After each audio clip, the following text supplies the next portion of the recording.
Hello coders. Today's video is very helpful for the medical coders who wants to enter into live medical coding job. Basically, ICD-10 CM is very easy. If you know the tips which we will use in live coding, or usually we will call it as real-time coding. So today our topic is ICD-10 CM real-time coding tips.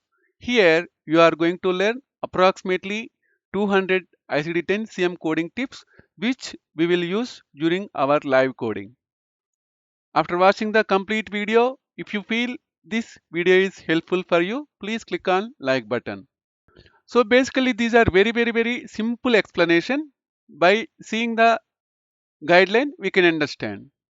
First one is code selection, means how do we code. Whenever we want to code, we need to check highest level of the detail. Otherwise, we will call it as specificity. If the documentation contains specified and unspecified, we need to prefer specified condition. Next one is principal diagnosis, main reason for admission or visit. So whenever you want to code or select principal diagnosis, in the documentation, you need to check what is the patient's primary reason for the visit. So it will become your principal diagnosis. Next, additional diagnosis. So basically here the question is how do we code or how do we select additional diagnosis? Whenever we want to code additional diagnosis, we need to check the documentation where these other diagnoses are affecting the patient's care during the current visit or not. If those conditions affecting the patient's current visit, we can code. Multiple coding.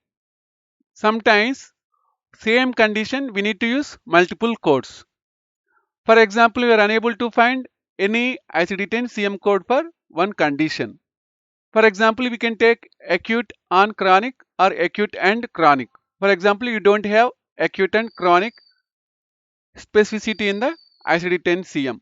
So that time you need to code both acute condition ICD-10 CM code as well as chronic condition ICD-10 CM code.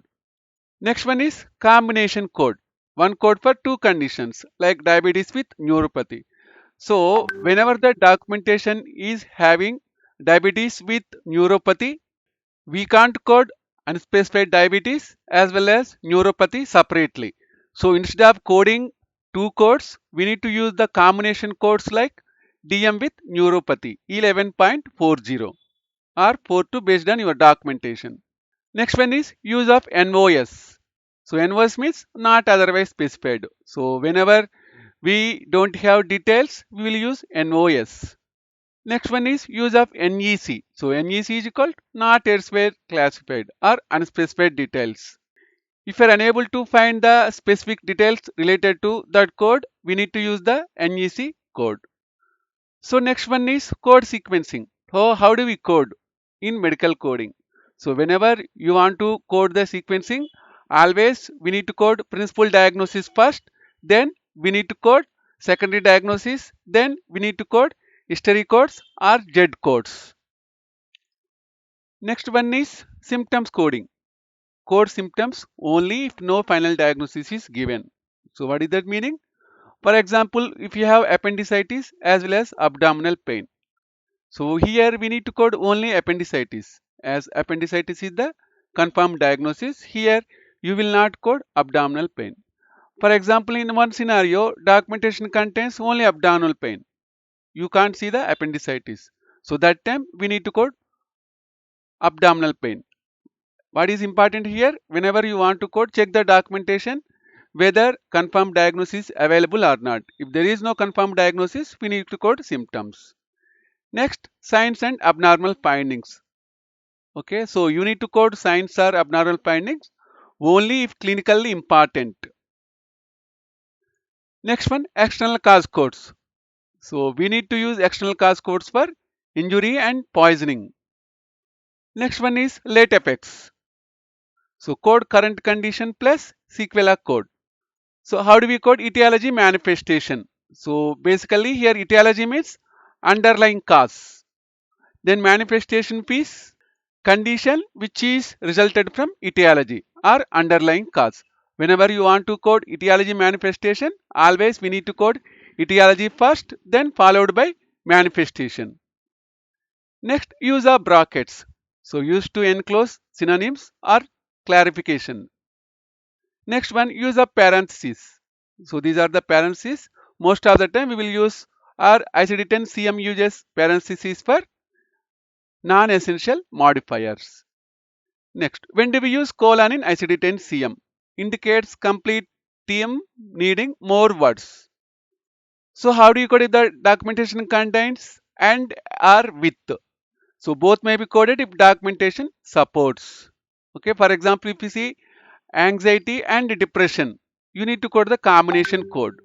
Okay, for example, if you see anxiety with depression, you need to code the combination codes. Next one is default code, listed when condition not specified further. For example, default code is basically first time or first code which you will see along with the condition. If there is no specificity, you need to code default code. Next one, how do we code syndromes? Code according to main condition if syndrome is not listed. So next, how do we code HIV? So always code HIV confirmed cases using B20. Next one is how do we code cancer coding? Code site plus behavior. First, we need to code site of the cancer plus behavior, whether it is benign or malignant. Otherwise, for example, prostate cancer, we have C61. Directly, you can code C61 as it includes both code like site as well as the behavior of the malignant neoplasm. Next, diabetes coding. So with complication, use combination code. Whenever you want to code diabetes with complications, you need to use the combination codes. Next, how do we code hypertension coding? Use combination if with heart kidney disease. So whenever you find hypertension in the documentation, you need to check for any heart failure or any heart disease or chronic kidney disease or any type of kidney disease. So why means most of the time these conditions will occur along with hypertension. So we need to check the documentation if the documentation contains hypertension as well as heart and kidney disease. Next, how do we code stroke and sequela? So basically acute stroke we need to code I63 and I64 series. For sequela we need to use I69 series. So basically acute stroke means current stroke. Sequela means see, like stroke is resolved. Now patient is having symptoms due to previous sequela or previous stroke. Okay.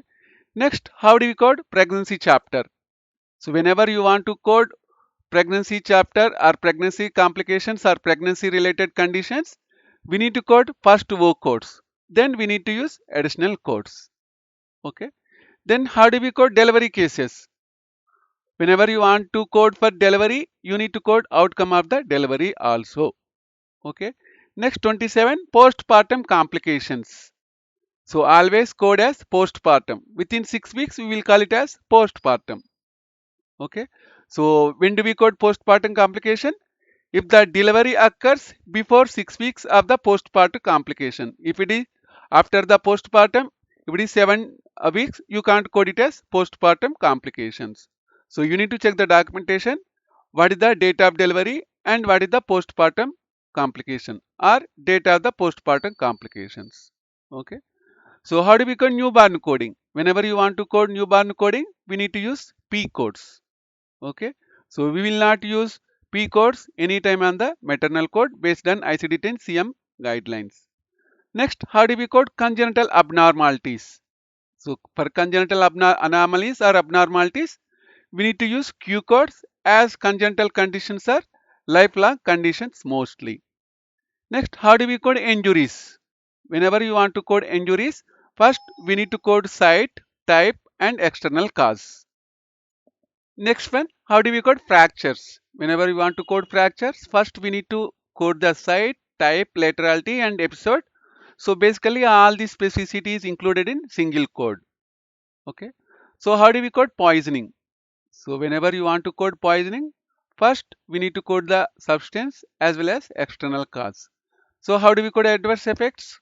First we need to code drug as well as we need to code adverse effect. Complications of surgery, we need to code the complication as well as the reason or reason for this complication by providing procedure name if needed.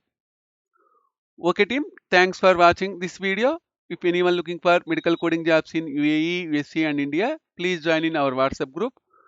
Group link is in the description of this video. And also if anyone looking for same-day surgery coding training, IPDRG coding training, SCCA coding training, CCS certification training, please send WhatsApp message to 707-526-3939.